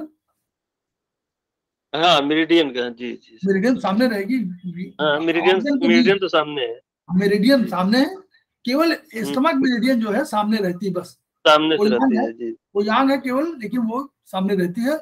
और सब मेरिडियन आपकी जो है पीछे इन भाग में चले, इन होगी तो इन में रहेगी, यांग होगी तो यांग में रहेगी। तो इन मेरिडियन इन ऊर्जा का वहन करती है। इन ऊर्जा क्या हुई? आपकी स्ट्रक्चर की ऊर्जा, ब्लड की ऊर्जा, फ्लूइड्स की ऊर्जा, यही सब फ्लूइड है ना। ये मेरिडियन शरीर का पोषण करती है, ब्लड पोषण करता है, जल पोषण करता है, आपका तरल पोषण करता है, शरीर की आंतरिक शक्ति की वृद्धि करता है। तो इन मेरिडियन का उपयोग इन ऊर्जा को टोन करने, अगर इन मेरिडियन है तो इनको ऊर्जा को टोन करना हो, आपके स्ट्रक्चर को, आपके शरीर की संरचना को, ब्लड को, इनको, तो इन पर उपचार दिया जाता है। एक्सटर्नल और इंटीरियर, शरीर का बाहरी भाग यांग है, अंदरूनी भाग इन है। तो बाहरी भाग का मतलब क्या हुआ? चर्म, स्किन, और जो किनारे मांसपेशियां है, शुरू में मांसपेशियां ना, हड्डी तो अंदर है। हम लोग पढ़ा था ना ऑर्गन में कि मांसपेशियां उसके जस्ट नीचे होती हैं, सबक्यूटेनियस जिसको बोले हैं, वो अभी बोल रहे थे ना सबक्यूटेनियस। तो चर्म के नीचे एक मांस होता है और वेसल्स अंदर होती हैं और हड्डी अंदर होती है। तो वहां वो तो अंदर हो गई, तो ये चली गई इनमें। और यांग में क्या हुआ? बाहर का चर्म। तो बाहर का चर्म जो है वो उसका हो गया, चर्म मांसपेशियां हो गई, तो अंदरूनी भाग इनका है। तो ये इसको समझना कि इन प्रभावित है कि यांग प्रभावित है। अब बिलो निचली, यांग वाले विंड होगा और हीट होगी तो ऊपर प्रभावित होगा, और जल वाला होगा, नमी होगी, ठंडक होगी तो इन प्रभावित होगा। चलिए, अब उसके बाद क्या हुआ? Structure function. देखिए, तो स्ट्रक्चर का नियंत्रण इन करता है और फंक्शन का नियंत्रण यांग करता है। तो अब यह समझ लीजिए, अभी तो हम लोगों ने पढ़ा था कि इन ऑर्गन है, ये यांग ऑर्गन है, ठीक। तो यादव जी जैसे हम लोग कहते हैं कि हमारा, मान लीजिए हमारा स्ट्रक्चर है इन और हमारा फंक्शन है यांग, तो क्या हमारे अंदर इन और यांग नहीं है? दोनों तो है। मैं मान लीजिए अपने को पूरा ऑर्गन मान लूं, तो मेरे ऑर्गन में इन भी है, मेरे ऑर्गन में यांग भी है, फंक्शन भी है, स्ट्रक्चर भी है। तो इसलिए किसी भी ऑर्गन में जब भी, चाहे इन ऑर्गन हो चाहे यांग ऑर्गन हो, दोनों फंक्शन होते हैं, यानी स्ट्रक्चर भी होता है और फंक्शन भी होता है, दोनों कारक। इसलिए कभी कभी आगे टर्म पढ़ेंगे कि यांग प्रभावित है, यानी जब कहेंगे किडनी यांग प्रभावित है, तो या किडनी यांग माने क्या हुआ? आप लोग कहेंगे किडनी इन है, किडनी इन है जरूर, लेकिन किडनी का यांग यानी किडनी की स्ट्रक्चर, उसका फंक्शन जी। और अगर स्ट्रक्चर तो कहेंगे किडनी इन प्रभावित हो गई, तो इन प्रभावित होगी तो यांग भी प्रभावित होगा, ये भी समझ लीजिए। वही भी कंफ्यूजन हो रहा था कि सर ये जो है liver, heart, pericardium, spleen, lungs and kidney निम्नलिखित ऑर्गन यांग ऑर्गन, जबकि ये इन ऑर्गन होते हैं जो है। नहीं तो इन तो है, ऊपर लिखा हुआ इन है, पहला लाइन पढ़िए। हाँ वो तो लिखा है सर, पहला आर्गन इन या आर्गन होते हैं, लेकिन हाँ। यहाँ यहाँ यहाँ यांग आर्गन होते हैं, वो भी लिखे हैं निम्नलिखित। अरे नहीं भाई, आगे पढ़िए, एक एक करके पढ़िए ना पहले। अच्छा ठीक है सर, वो समझ गया जो है, वो ऊपर नीचे की लाइन ऊपर नीचे हो गया। अच्छा, हाँ यांग आर्गन जो है गाल ब्लेडर, स्मॉल स्टाइल, हाँ ट्रिपल वार्मर, स्टमक हाँ। लगे। तो वही कहा कि इन ऑर्गन, यांग ऑर्गन भोजन का रूपांतरण और पाचन करते हैं और अशुद्ध तत्वों को शरीर से निष्कासित करते हैं। यांग भोजन क्या करते हैं, क्योंकि इसको रूपांतरण करना, की बनाने ना, तो की बनाने काम जो है ये करते हैं। और इन ऑर्गन क्या हुआ, पचे तत्वों को स्टोर करते हैं, ये उसका अर्थ है। अब आप ये हो गया, तो फंक्शन हो गया। अब देखिए, फायर, फायर यांग है, फायर कहाँ, फायर देख क्यों यांग है, फायर को कोई बताइए क्यों क्यों यांग है, यांग ऊर्जा कहाँ जा रही थी, ऊपर जा रही है ना सर। हाँ आकाश की ओर जा रही है। तो हीट हमेशा, आग जलाइए ऊपर की तो तरफ जो ऊपर बढ़ती है। हाँ, और जो जल, पृथ्वी की तरफ जाएगी जो है वो जल क्या इन है, होगी, जो नीचे जा रही है जल पृथ्वी की नीचे तरफ जा जो रहा है। है, तो जल यांग, ये इन है। इन हॉट ऊपर, कोल्ड नीचे। रेस्टलेस अशांत है, तो यानी आपकी एक्टिविटी बढ़ी हुई है। और क्वाइट शांत है, तो इन है।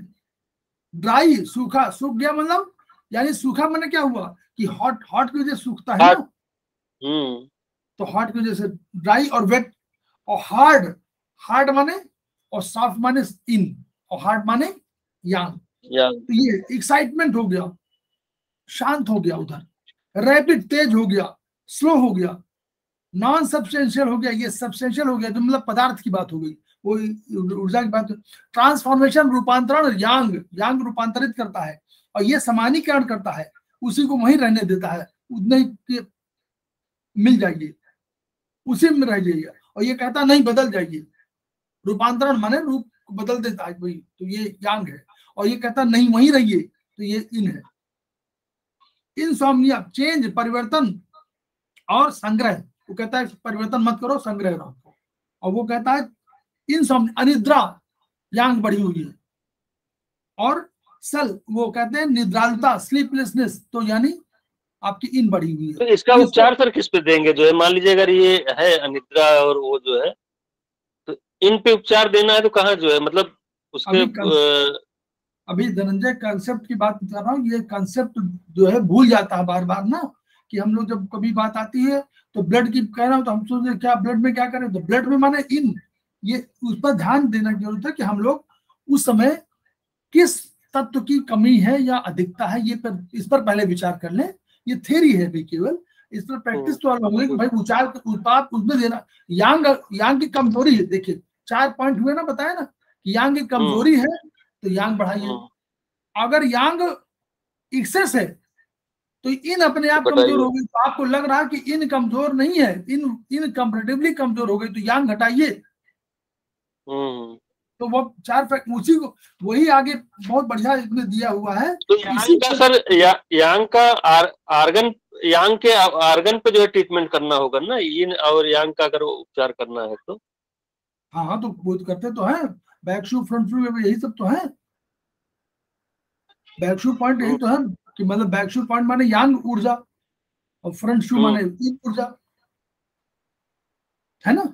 ये आगे कंसेप्ट जो पेज नंबर 32 में है, 35 में है, 32 से 35 में है, ये बहुत इंपॉर्टेंट है। इसी को बताना जो आपको कंसेप्चुअली नहीं आता है, इसलिए उसी बताना चाह रहा हूँ।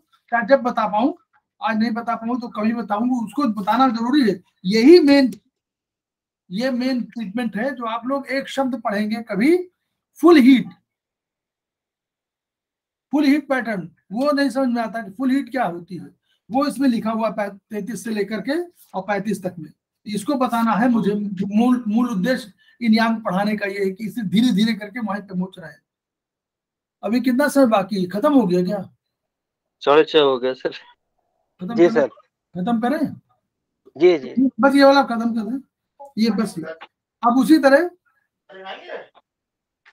ए रैपिड हार्ट रेट तो क्या हुआ कि आपका एक्सेस ऑफ हार्ड यांग है। बैठा है, चलो खा लेंगे, हमें कौन दिक्कत है।